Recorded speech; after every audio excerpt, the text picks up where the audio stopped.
Welcome.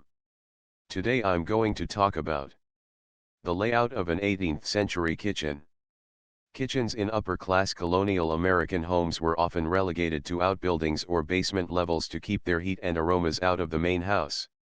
They were the heart of poorer people's dwellings, where all food preparation took place and where the family members gathered to keep warm, socialize and sometimes sleep.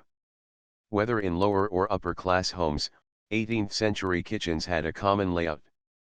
Fireplace. The fireplace was the mainstay of an 18th century kitchen, where all baking and cooking took place. Fireplaces of colonial-era kitchens were large, sometimes 8 to 10 or more feet wide and tall enough to walk into. A fireplace often took up the majority of an outside wall. Many fireplaces featured a bake oven, often called a beehive oven, to one side of the open fire. Stove. Toward the end of the 18th century, the invention of freestanding, cast iron, wood, and coal-fired stoves made colonial kitchens more efficient and somewhat cooler. The wood stove often stood to one side of the fireplace on the outside wall, and both the stove and fireplace were used for cooking. Work areas.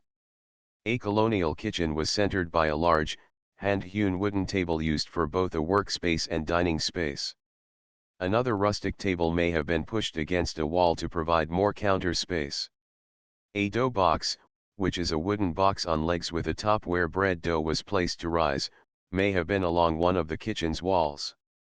Once the bread dough rose, the colonial housewife kneaded it on the box's flat top. While the dough rose, she may have used the flat surface for other kitchen chores. A butter churn and a chair on which she could sit and churn or a spinning wheel for turning wool into yarn may have been tucked into a kitchen corner. Storage. No hanging cupboards were used in the 18th century. Storage was provided by stand-alone dressers, which were large cupboards with open shelves on top and closed cupboards below. Cooking implements were stored in the open on hooks on and surrounding the fireplace. Foodstuffs were stored in crocks, firkins, wooden boxes that could be stacked, and baskets. A separate room or pantry provided storage in some large homes. Open shelving was used to organize everyday items such as crockery, eating utensils and baking implements. Resources. Read this article in UK English. Thanks for watching. Bye.